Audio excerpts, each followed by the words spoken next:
Now when Jesus returned, the crowd welcomed him, for they were all waiting for him. Just then there came a man named Jairus, a leader of the synagogue. He fell at Jesus' feet and begged him to come to his house, for he had an only daughter, about 12 years old, who was dying. As he went, the crowds pressed in on him. Now there was a woman who had been suffering from hemorrhages for 12 years, and though she had spent all she had on physicians, no one could cure her.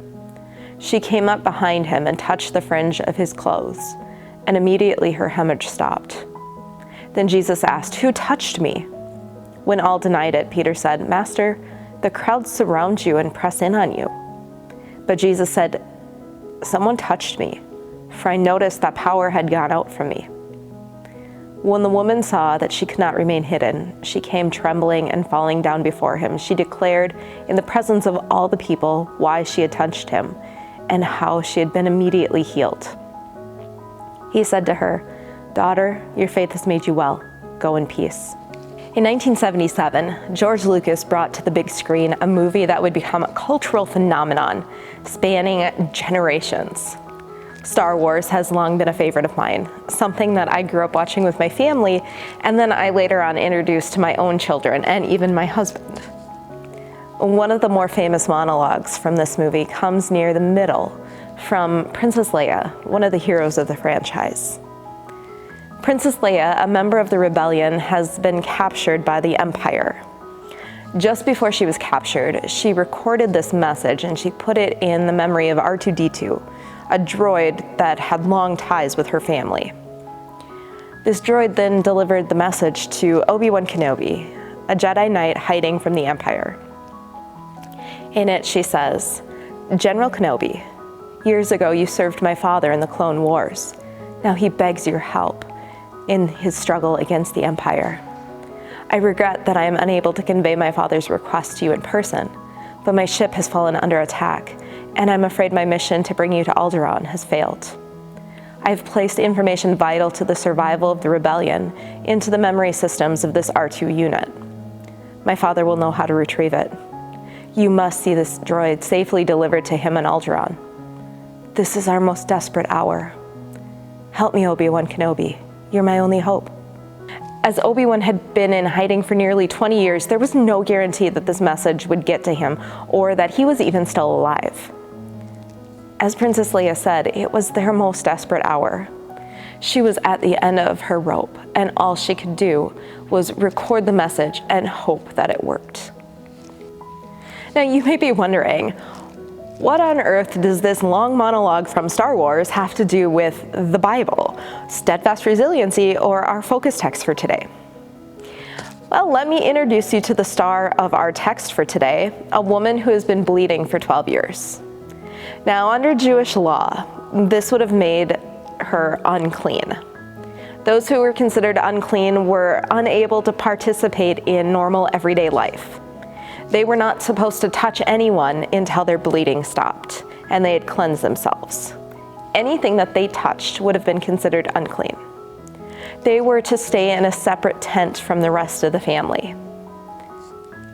Can you imagine not having physical touch for 12 years? Being physically separated from your loved ones, able to see them but not share anything? In 2010, late theologian Rachel Held Evans ran a year-long experiment she called A Year of Biblical Womanhood, in which she followed all of the biblical laws regarding women. One included camping out in her front yard in a tent when she was considered unclean. Held Evans specifically referenced this woman with the hemorrhage when she wrote her book. And as she chronicled this experiment, she said, "The law makes no concession for women with bleeding disorders. So this woman with the hemorrhage, was in a perpetual state of niddah, a condition that would have permanently cut her off from her husband and her religious community, and that would prevent her from bearing children. No wonder she spent all she had to try and heal her body.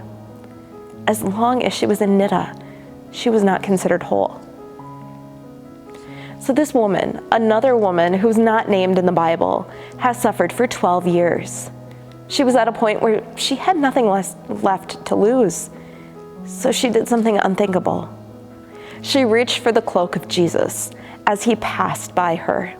The cloak of a rabbi, knowing that she wasn't supposed to, as it would make him unclean also. She thought, if I just touch his cloak, I will be healed. When she had nothing else left, when the people of the world had failed her time and time again, she had faith in Jesus that he would heal.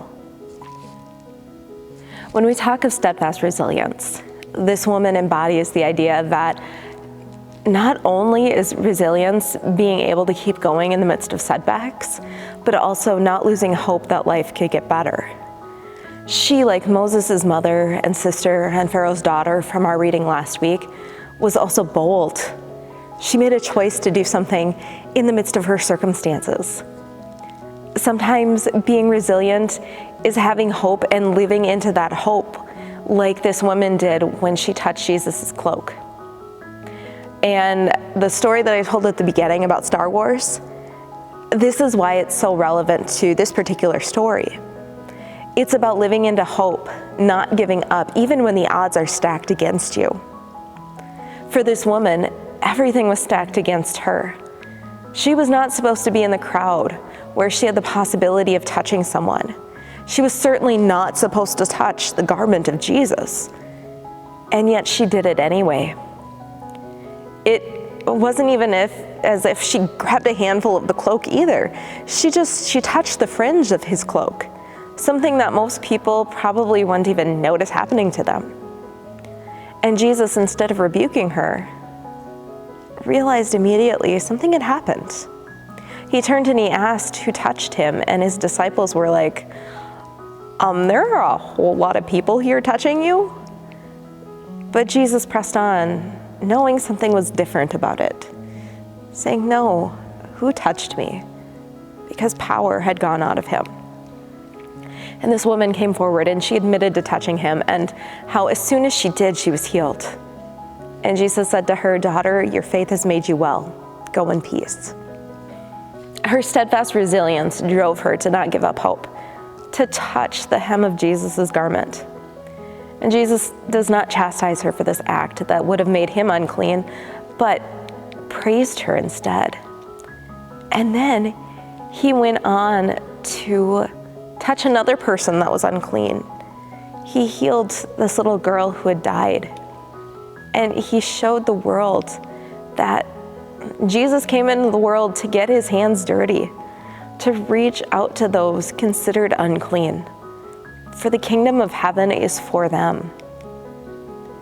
When you are at a point when all you have left is hope, trust that, like this woman, you need but reach out your hand and touch the hem of Jesus' garment. Now, your healing may not come in a way that you expect. It might not even come in the way that you want exactly. But we do know that Jesus has promised us that he will not abandon us ever. He did not abandon this woman, and he won't abandon us. May your hope remain resilient, and may you be bold in your faith and your trust in our God. Amen.